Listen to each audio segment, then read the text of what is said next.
ISRO's ambitious mission to the moon and third big attempt. अब बात करेंगे हम चंद्रयान-3 की। हिंदुस्तान का चंद्रयान-3 जल्द ही इतिहास रचने वाला है। भारत का चंद्रयान-3 दहाड़ मारते हुए आगे की तरफ बढ़ता ही जा रहा है।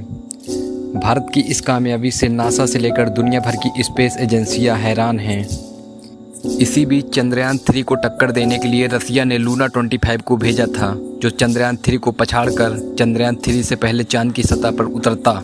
लेकिन दुर्भाग्य से रसिया का लूना 25 क्रैश हो गया और इसी बीच चंद्रयान-3 आगे बढ़ता ही जा रहा है।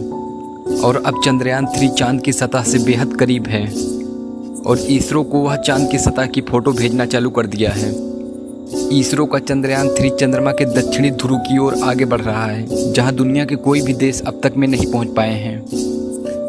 और इसी बीच चंद्रयान ने इसरो को कुछ फ़ोटो भेजा है, जिसे देखकर इसरो के वैज्ञानिक भी हैरान हैं। वीडियो में बने रहिए, दिखाएंगे फ़ोटो में ऐसा क्या क्या दिखा जिससे वैज्ञानिक भी हैरान हैं।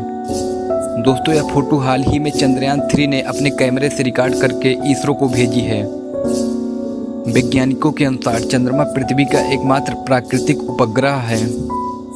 यह पृथ्वी से लगभग 3,84,400 किलोमीटर दूर है और चंद्रमा का गुरुत्वाकर्षण पृथ्वी के गुरुत्वाकर्षण का लगभग 1/6 है।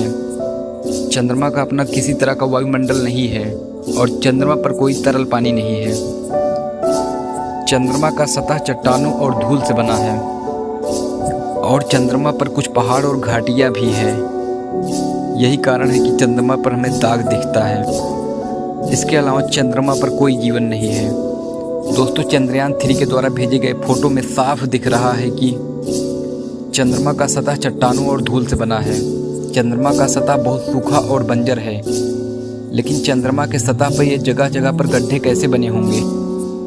इन गड्ढों को देखकर ऐसा लग रहा है जैसे आज से हजारों वर्ष पूर्व कभी चंद्रमा पर जल जैसे कोई चीज़ रही हो, क्योंकि इन गड्ढों के आकार से ऐसा लग रहा है।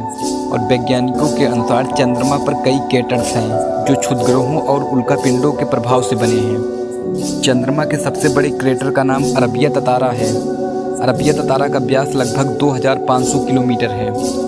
इसी तरह से चंद्रमा पर कुछ पहाड़ हैं, जिनमें से सबसे ऊंचा पहाड़ ओलिम्पस मोन्स है।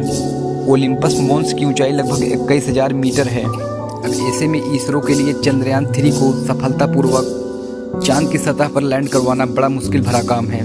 और चंद्रमा पर कुछ घाटियां हैं जो ज्वालामुखी गतिविधि से बनी हैं। चंद्रमा की सबसे बड़ी घाटी वैलेस मारेनेरम है। वैलेस मारेनेरम का लंबाई लगभग 2500 किलोमीटर है और चंद्रयान-3 द्वारा भेजे गए इमेज में ऐसा दिख रहा है, जबकि यह इमेज लगभग 100 किलोमीटर दूर से लिया गया है। और वैज्ञानिकों के अनुसार चंद्रमा के ध्रुवों पर बहुत ठंड है। चंद्रमा के ध्रुवों पर तापमान -234 डिग्री सेल्सियस तक पहुंच जाता है और चंद्रमा की चट्टानें बहुत पुरानी हैं।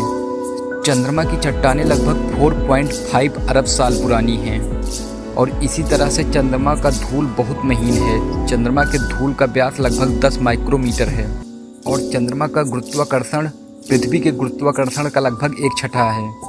इसका मतलब है कि चंद्रमा पर एक व्यक्ति का वजन पृथ्वी पर उसके वजन का लगभग 1/6 होगा।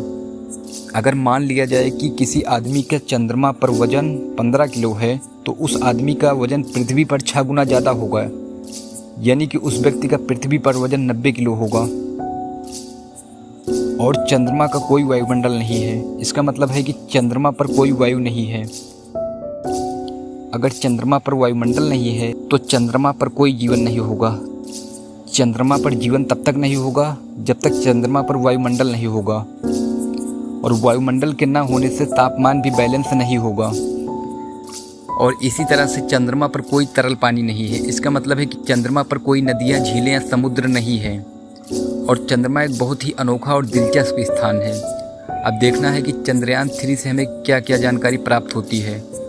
और चंद्रमा पर मौजूद चीज़ें हमें ब्रह्मांड के बारे में बहुत कुछ बताती हैं। चंद्रमा पर मानव मिशनों ने हमें चंद्रमा के बारे में बहुत कुछ सीखने में मदद की है। हम सभी यही प्रार्थना करते हैं कि चंद्रयान-3 चांद के सतह पर सफलतापूर्वक लैंडिंग करे। दोस्तों, अगर वीडियो अच्छा लगा हो तो वीडियो को शेयर और चैनल को सब्सक्राइब जरूर करें।